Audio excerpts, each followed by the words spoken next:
What's up, everybody, and welcome back to another episode of Council Sessions. I am Dave Cottingham here with Cyber Ren. Yes, How are you, sir? Doing all right, man. It's been a little while, it feels like. It has. Yeah. It has since the finale of Skeleton Crew. Yeah. On a little hiatus until Andor comes back. For the Mandalore, yes. But even for us on Council Sessions, it's been a few. Yeah, absolutely. Yes. Yeah, you know, we had holidays, and now we're getting back into the groove of things. So, I appreciate Martin coming back on here, and we're going to do some more of these. So right now, though, I was thinking about this kind of topic ever since kind of Skeleton Crew ended. Right. You know, and there's several live-action Disney Plus series out there right now that we've seen. In fact, I think that means there's 1, 2, 3, 4, 5, 6, 7. I think we've had. 7 live action series. Which, to think about it, like that's pretty good in just over 5 years. I think of Disney Plus. Yeah.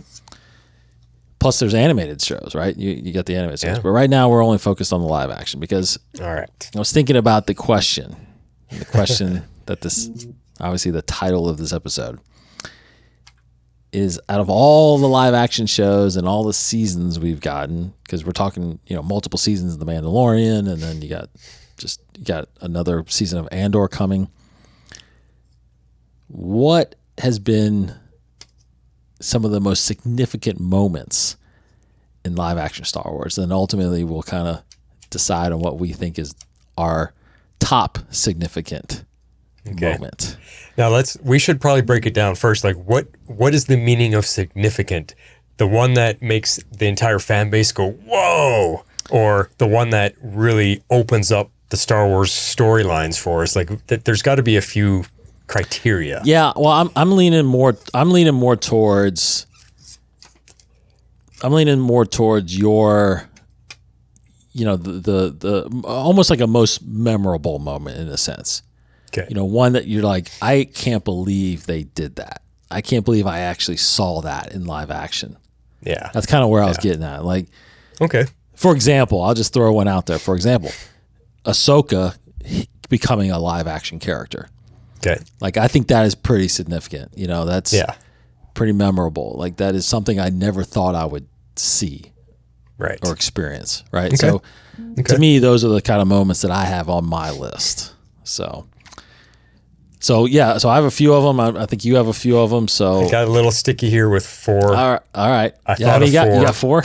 Okay. Yeah, I got 4. But I agree with you. So Ahsoka should be in there. We'll make it 5. I think Ahsoka should be up there. Oh, okay. I think I have 1, 2, 3, 4, 5. I have 6. Oh, okay. Well, let me steal the Ahsoka one then. We'll see. Yeah. It will be a 5 each. Ahsoka is, okay. But okay, yeah. So let's I don't know. Let's just start off. Give me one you got. Go ahead. We'll do the countdown. So for me, wait. So you ranked them? I ranked them 1 to 4. So I'm going to start with number 4. Yeah. All right, got it. All right. So for me, I think one of the big moments for me was in Obi-Wan Kenobi when he faced off Anakin as Vader for the first time. Yeah. That to me was a huge moment because Obi-Wan Kenobi wasn't sure at that point. He wasn't sure, is this what has happened, Anakin? Because he was hearing voices trying to tell him, and he was trying to reach out to Qui-Gon and couldn't get any answers. And finally, when they got into that fight and he cut off half of his mask and all of that, like that was impactful for me as a fan. Because this moment was huge. I mean, you got to think of the history. Everybody thinks that Star Wars A New Hope was the first time Obi-Wan and Vader met each other. But it really wasn't. This was the first time. And maybe there's more, we don't know. But it was so impactful because the stakes of that meeting, the drama and the emotion of finding out what happened to my Padawan, what happened to my brother, my best friend. This is what you've become, and I can't save you anymore. Right. It just, I think, say what you will about the Obi-Wan series, it had its faults, but that moment I think was so huge, and probably if we were ranking it on emotion based, that would be number 1 for me on the emotional hard hitting Like right here, just, oh my God, that really felt deep. Yeah. Okay. So here's what I think we should do, though, because we might have the same ones. Yeah. So maybe just I'll go and then you throw one out, and then we'll kind of come back to which one we think is. So maybe not go in order. You know what I mean? Because I may name it. So because I agree that was on my list, like Obi-Wan and Vader fighting. Okay. And that whole conversation and just that whole duel was, I never thought I'd see that. It's something I never thought I'd see, and I never realized how much I wanted it until I saw it. Right. So yeah. So I agree with you. I think that was definitely one. Now, so another one for me is Luke Skywalker showing back up. That's on my list too. Yep. See, that's what I mean. Yep. So it's like, all right. So for me, I remember because obviously we deep dive into The Mandalorian, especially. Mm-hmm. And, we're getting at the end of season 2 here. And, it was always this big, there was all these rumors going around about someone showing up, and, Plo Koon was always kind of thrown out as a possibility, it's like, yeah. But when he showed up and not only just showed up, because it would have been easy to have him just walk through the door, but the fact that he destroyed all of these droids, and just with little effort, moved so well, and we never saw him wield a lightsaber like that, and it was just mind blowing. And I never thought, in the fact that he removes his hood and he looks like Mark Hamill, it's like, I can't believe they went there. I could not believe they did that. So, well, and even back it up a little bit. I mean, the speculation was there, like, put Grogu on that special Jedi temple thing, and he's got to reach out. He's got to call to somebody for help. Right. Who's he calling? And we're speculating. Who's he reaching out to? Who's going to answer that call? And then they left us hanging for a little bit longer. And then the moment you see the X-Wing flying in, and you're like, no way. Yeah, that's right. I recognize that X-Wing. Can it be? And then it leads into what you're talking about. So talk about build up, man. Holy cow. Wow. So that's pretty significant. So yeah, pretty significant. All right, go ahead. Give me another one. I'm going to throw one in here that maybe not everybody agrees with, but this is a personal one for me, is finding out that Boba Fett is alive. Yeah, see? Yeah, okay. On my list as well. Okay. Again, same thing. I know the series wasn't their most successful. There's a lot of people that complain about it, but I don't care. Boba Fett is probably close to Vader as being one of the most iconic characters they've ever created in Star Wars. He's got a massive fan base, a massive following. Everybody just loves him because of how cool he looks. Mm-hmm. And we were so upset in Return of the Jedi to see him die in really the cheapest way. I mean, a blind Han Solo just swinging around and hitting the back of his jetpack, and he flies right in the Sarlacc pit. Come on, how do you kill one of the coolest characters ever with such a cheap maneuver? So the fact that he survived, and we see how he survived, was just so damn cool. And I think so deserved of the character that he is that badass enough. He would survive something like that. And it teaches us about the Mandalorian armor, how tough it is, that it could protect him long enough for him to get out. Yes. So much significance there, I think. Yeah, totally agree. I think, first he shows up in The Mandalorian, which was, again, it was one of the things where we were speculating when, Fennec Shan was dying, and who was that walked up to her. I think everybody kind of leaned on Cad Bane for a long time. Yep. But then we find out it was Boba Fett, and we see him I think it was the end of the season 2 premiere when he, the camera's panning over and watching, Mando on his speeder, and then there he's standing there, and it's like Tamora Morrison. You're like, what? So dressed as a sand person. Yes, totally agree.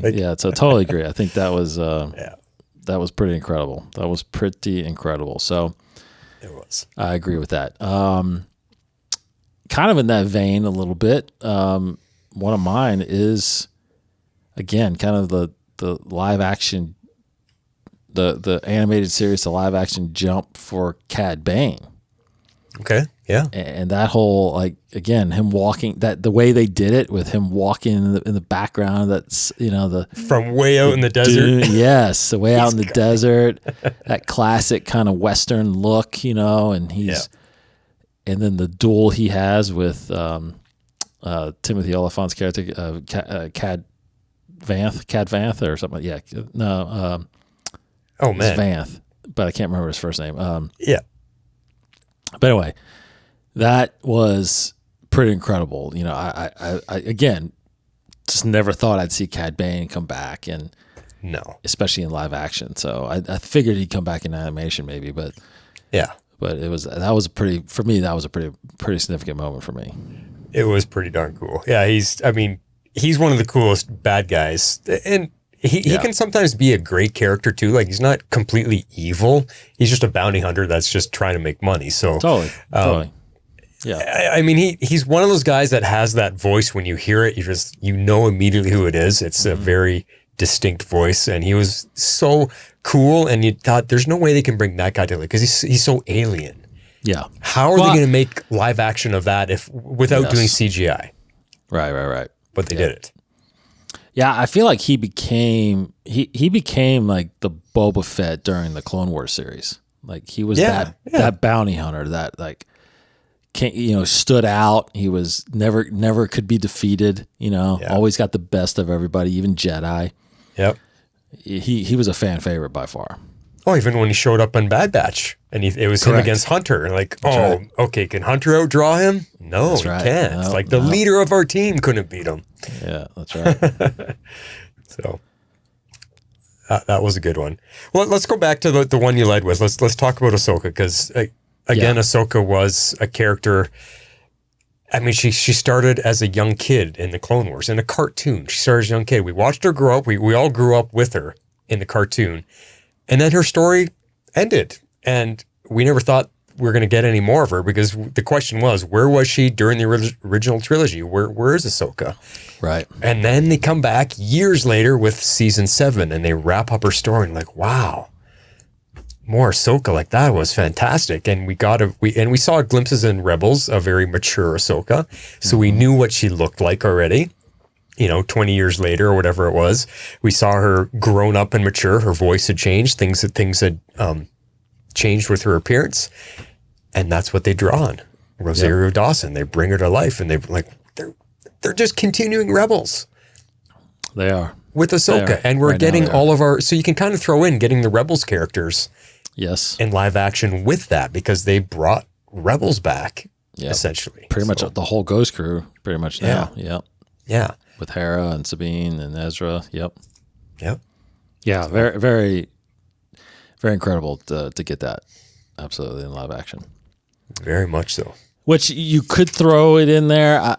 I have it kind of as a side list with Thrawn. Okay. But to be honest, I was a little underwhelmed with Thrawn. We both were talking about it. Yep. It's kind of the only reason I wouldn't really make it a significant moment. And I think he didn't feel like the all the almost like the omnipresence of like a Thrawn has like he did in Rebels, like he does in the book series. It was a little underwhelming. That's all I would say. I look forward to seeing where they do with him, obviously, but I wasn't that impressed. So. I think because the Thrawn we knew in the books and the Rebels was the Thrawn that was already in command of what was left of the Empire.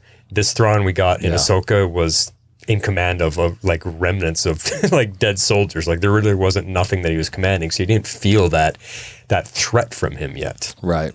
Yeah. Agreed. Yeah. A fun one that as we're talking, this one maybe doesn't make our top 5, but to me, something that's just fun, that was very memorable to me, was the introduction of IG-11, because all we knew was IG-88 standing on the bridge in Empire Strikes Back, just standing there stiff as a board. All we see was him turn his head a little bit, and everyone, as much as it was cool to see all the different bounty hunters, I looked at him and I always thought, when I got the action figure, I thought, how does this guy move? Like, how is he a bounty hunter? He's made out of sticks. Like he's not mobile. There's no way this guy could do anything. I don't know how he's going to bounty hunt anything. And then we get IG-11 in The Mandalorian right in episode 1. And we're all just blown away. Like, wow, that's how he moves. Look at how friggin' cool he is. Like, he had that same level of coolness that Boba Fett initially got, just to like sheer surprise of how one of those types of droids can actually maneuver and be effective. So that was a fun one for me. That was good. That was a fun one. I agree with that. Let's see, one other one, which I'm surprised you didn't mention. I've been saving one. That's probably going to be what you're going to say now. Oh, really? Okay. Well, it's the only other one I put on the list, which was Grogu. Yep. Oh, okay. Yep. Okay. It has to be Grogu. How can you leave him out? Let's hear what you have to say about him, then I'll... Well, I think for me it was, this is the first episode of a live action Star Wars television show. Yes. And of course everybody's freaking out because it's a Mandalorian, that's not Boba Fett, and how is this going to go? Cuz like, again, we haven't seen a Star Wars live action series. Yeah. It was a lot of the line for Disney Plus. And to end it the way they did with this reveal of this character. And that came out of nowhere. Absolutely came out of nowhere. I mean, they kept it. I mean, they're even surprised that it never leaked, that there's this Baby Yoda character that's going to, make this big of an impact with fans and with Star Wars in general. So I remember, I mean, like it was yesterday, seeing that and just being like, that was a really bold move. Yeah. But one that paid off in the end. I mean, it has definitely paid off. Well, I mean, there was two feelings going on. You're in complete shock that here is another living being of Yoda's species. Right. And you're also equally going, oh my God, that's the cutest thing I've ever seen. True. Yeah. So for me, the reveal of Grogu, the impact of that is massive because we knew nothing about Yoda and his species and his background or anything. We all thought he's the last one until we saw Yaddle in the prequels, but she was quickly gone. Mm-hmm. We still thought, okay, Yoda, like, is he the last of his kind? Like, never mind Last Jedi. How about last whatever he is? Right. We don't know anything about Yoda. We've never gotten any background on him. We know he's over 800 years old. What's going on? And then all of a sudden, here's a baby of him. That means there's parents out there somewhere, or at least there was recently. Who's Grogu's parents? Who are the parents of this baby, Yoda? Where are they? Yeah. What is his story? Like the impact alone, because Yoda is one of the most beloved characters in all of Star Wars. Mm-hmm. And you felt so much when we lost him in the movies. You felt so much. That was one of the hardest things to go through because we just weren't expecting that either. And now you've got this new creature that can take on that legacy, and we get to grow it because now he's only 100 years old or however old he was. We get to watch him grow. Unless something happens to him, we get to watch him grow and become a Yoda eventually, like depending on how many times. But I'm just saying, like the impact on that alone, I think is unbelievably massive because they brought back a beloved character's species to tell us that there's more of them out there. Right. And the world by storm fell in love with Grogu. People that don't even care about Star Wars were like, I've got to watch this. That thing is too cute. Yes. That's true. It won the world over like unlike anything I've ever seen. Mm-hmm. It did. And that's why I was saying like it was a huge gamble because I could have ruined Star Wars and Disney Plus, and could have being the very first episode. Oh yeah. People could have been turned off right away, but it captured it captured all fans, Yep. Non-Star Wars fans alike. So it was a great move, a great move. Yeah. But there's, I guess you can, when you talk about significant moments, it's like, Grogu is, I guess the reveal of Grogu would be the moment. I mean, Grogu has the moment. Yeah. Yeah, Grogu has grown obviously over the 3 seasons, and so because he's created other moments. I feel like, just like training with Luke, and and obviously the Rancor and all that stuff. It's like, he's had a lot of moments, but I think the one we're kind of really talking about is the reveal. The reveal. The reveal that there's another Yoda species out there. Yeah, right. And a young one at that, because there's so much mystery. Just as much mystery as there was about Yoda, we have about Grogu now. Right. Like I said, where's his parents? Because he's not that old. So how did he get to the Jedi Temple? How did all of that happen? Mm-hmm. It's massive. So you don't have anything else on your list? That was my list. We got all of them off of there, yeah. Oh, wow. Okay. So that's the thing, is that we don't have, neither of us had anything really, we didn't have anything from Andor. Because I thought about Andor, and I did. Yeah, I thought about the big speeches, that have been coming on there, like, obviously Kino's speech, when they're escaping the prison. Yeah, yeah, was probably, but it's like, it's a great moment. I don't know if it's really that powerful for me or whatever, It's a great moment, but the way I was trying to think of my list is moments that affect all of Star Wars, and I don't think that moment does. It's great for the show, and it was dramatic and impactful for that moment in the episode, but it doesn't affect all of Star Wars. It doesn't lead to anything more. Yeah. And then I think of The Acolyte, and even though there were some very recent, pretty cool moments in that, especially with the lightsaber fights. Yeah.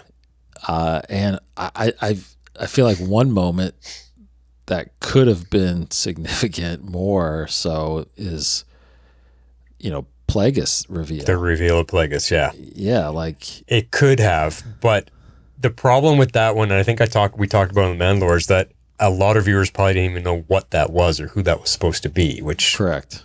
Something was lost there. But if they had gone further with it, then it had the potential. Yeah. And I think from Acolyte, for me, just a small moment would be the bleeding of the lightsaber, because that's the first time we got to see that happen. Yeah. So that's true. But and then of course Skeleton Crew, which is the most recent one. Yeah. But I don't know if there's there. I don't think there's moments in that at all that are significant to the grand scheme of things. Just a little adventure, show that they tried to obviously use as more younger audience. Yeah. I will say, I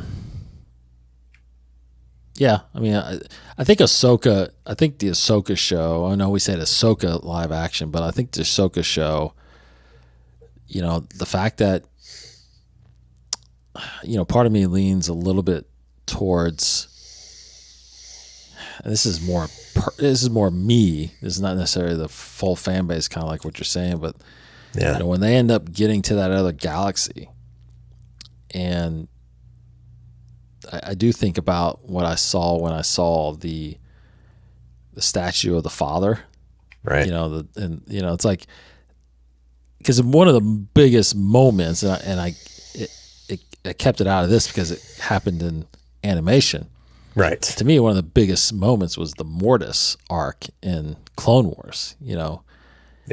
And so having that kind of translate, which I think is what we're going to explore a little bit more in season 2 of Ahsoka, like that to me is going to be some significant moments there going into that. But right now, there was definitely some moments. The whole world between worlds. Oh, I got to say the whole Anakin with Ahsoka. I mean that. Oh yeah.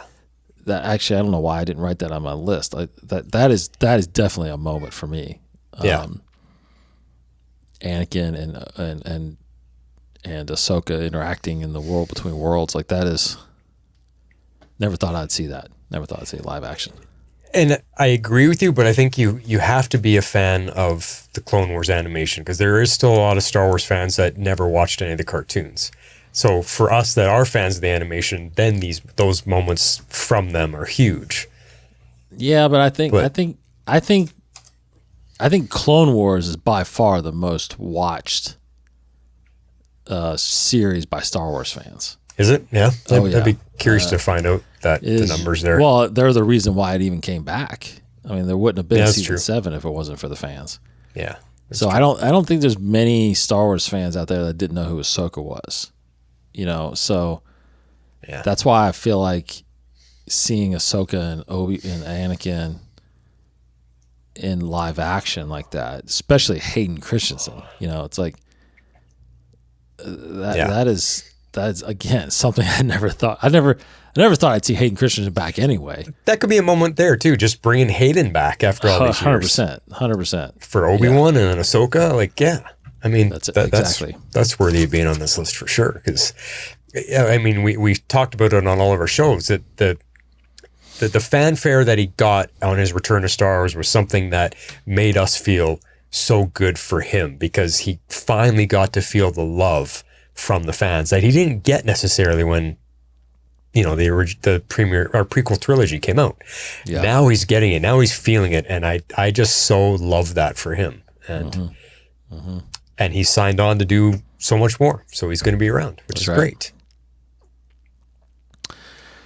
Okay, so let's now that we kind of put that out there.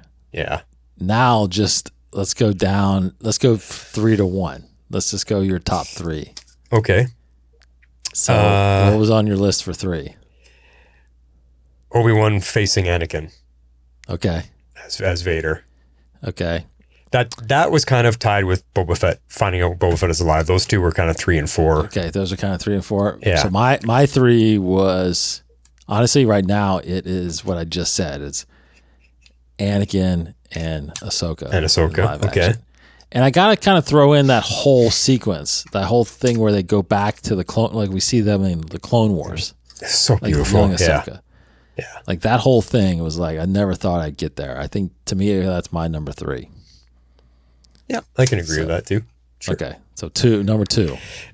Luke coming back, that moment. Yeah. I just think the significance of that, because the entire Star Wars began with his story, right? Yep. It was all about Luke and watching his journey in the original trilogy. So Luke is pretty much the main character of Star Wars. It's hard to really not say that.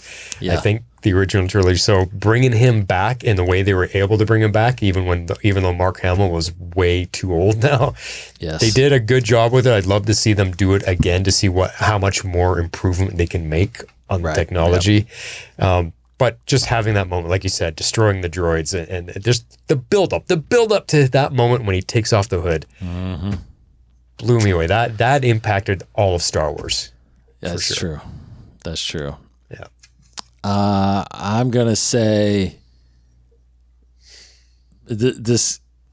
The only reason I'll say the difference between why this is not number 1, and mainly because I knew this was gonna happen. That's why it's number 2. Like if I didn't know it was gonna happen, like it was a surprise. And okay. So, it is Obi-Wan and Vader fighting. Okay. I kind of knew that was coming because that's what the series was promoting. Yeah.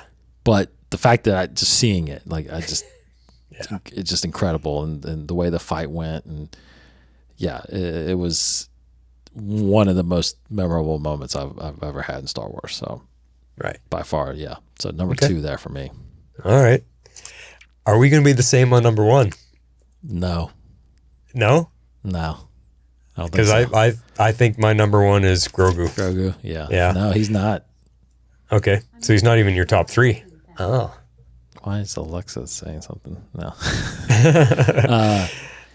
Yeah, see, that's the thing. Grogu, I agree with you. I think that the reveal of Grogu was pretty impactful and pretty memorable.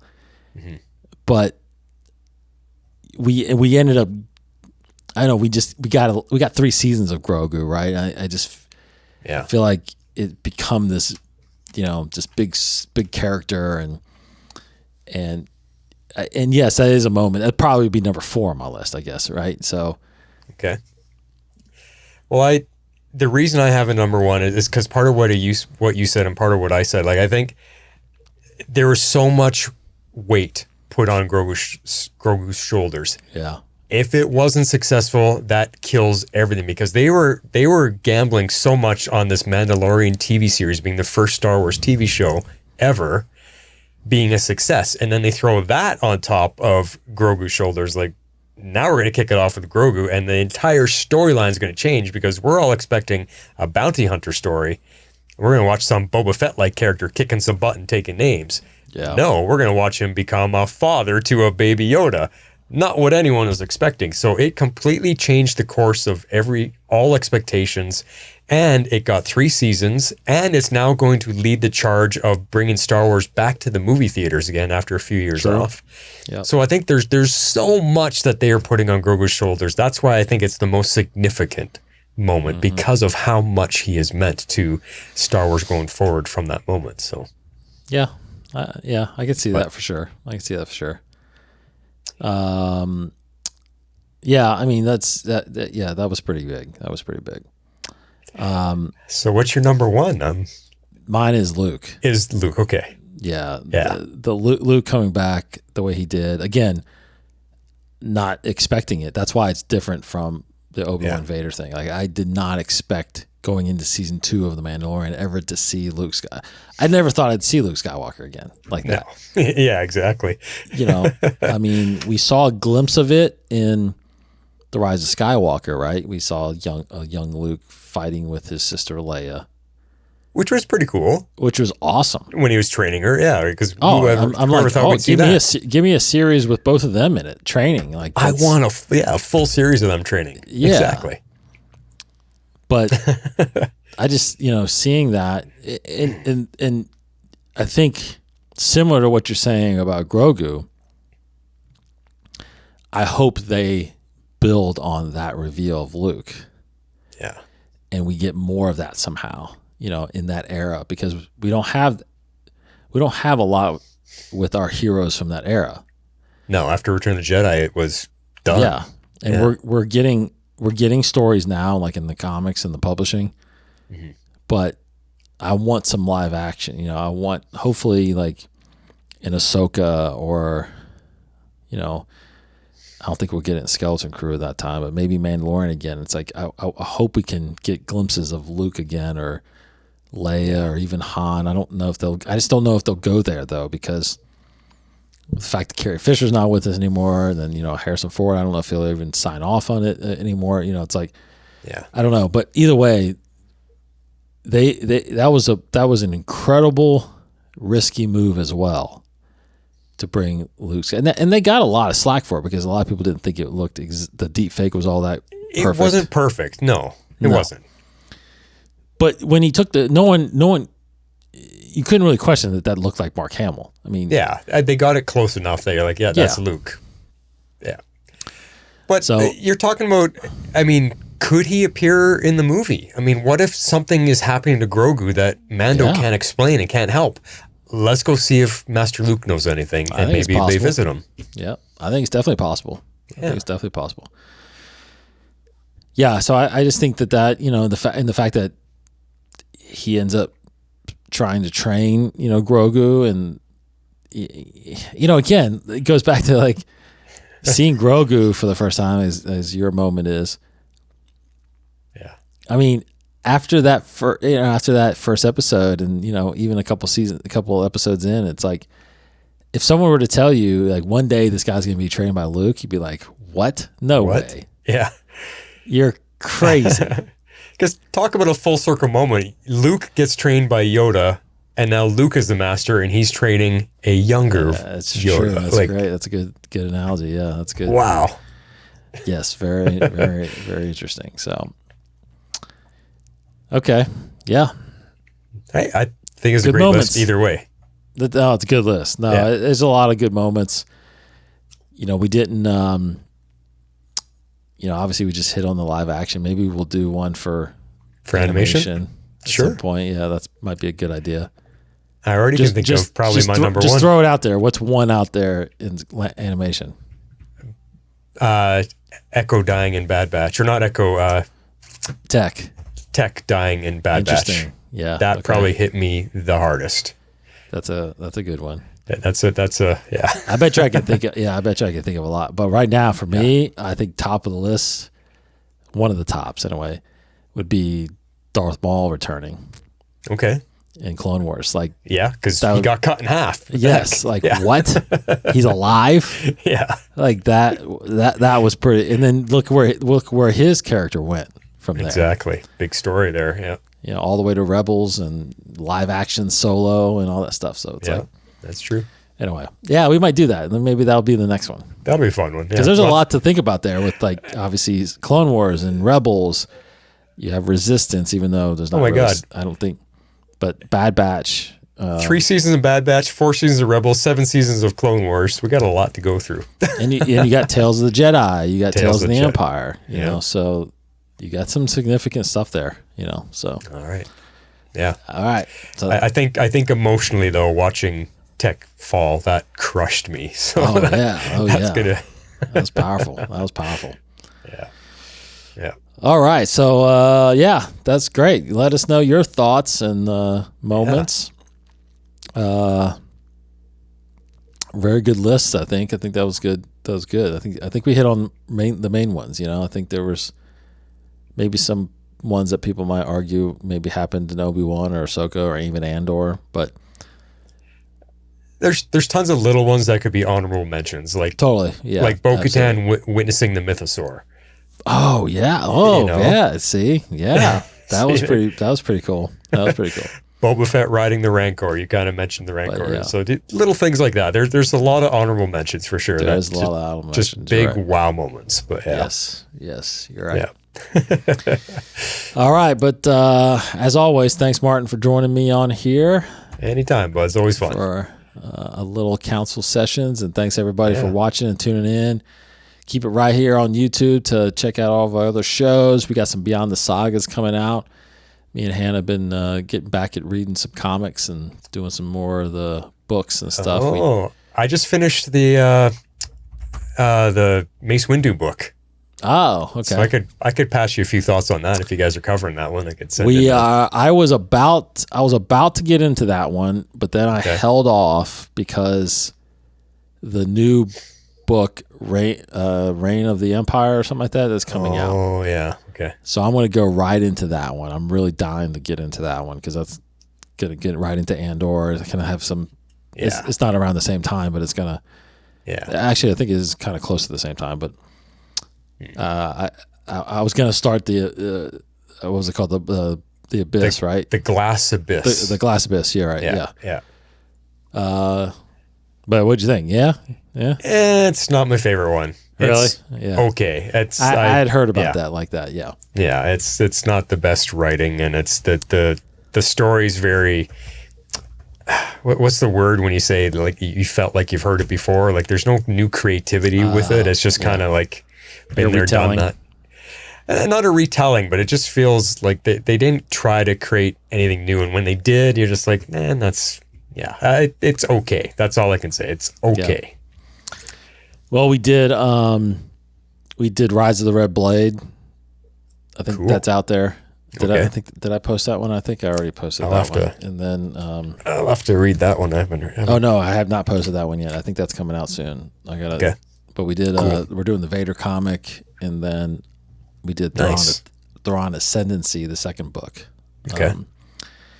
So we got more coming out. We're gonna do more comics, and we're in the middle. Like I'm about to do the Reign of the Empire book. So. Oh, and speaking of comics, aren't they starting a new series that takes place after Return of the Jedi? They are. See, that one I'm really looking forward to. In fact, they have a 3-part series right now. That just came out. It's almost finished. It's during the Battle of Jakku. Okay. Wow. In comic form. So like you have the Battle of Jakku with the Aftermath series, but that's following a whole different, crew of characters. Yeah. Did you do the Aftermath series? You I the did. Aftermath Yeah, series, that was good. It was great. Right. You could totally see that becoming a movie trilogy. It was that good. But the comics are focused more on like Han, Luke, and Leia during the Battle of Jakku. So I'm going to dive into those, and then they're going to continue after the Battle of Jakku with a comic series. Cool. So that'll be Star great. Wars comic series. Yep. Because that'll fill in those 20 years gap. It's 30 years. 30 years. Yeah. Yeah. It's a lot of time. It's a lot of time. So I don't know how much of that will be all comics, but yeah, I think that's what they're trying to do. Good. So I like it. They need to go back and do this with between episode 1 and 2, and then 2 and 3 is the Clone Wars technically, but they're back to back. Yeah. But between and 1 and 2, 3 and 4, you don't have, you have a lot of shows in there, but you don't have a lot of, have comic series through there. But yeah, I think that's what they're doing. They're trying to fill in the gaps. So good. I like it. Lots of stuff out there, guys. Of course, join us on the Mandalore podcast after the first premiere of Andor season 2. Yep. Coming soon. Which comes in the end of April. Of course, Star Wars Celebration is at that point, so we'll probably get a lot of news on these films that are coming out. So lots of Star Wars coming this year, and lots of discussions we'll have, and we'll continue to have them. And we'll have Martin back on council sessions very soon. Sounds great. All right. Thanks, Cyber Ren. Take care. Anytime, bud. Thanks, everybody. Take care. See you next time. May the Force be with you.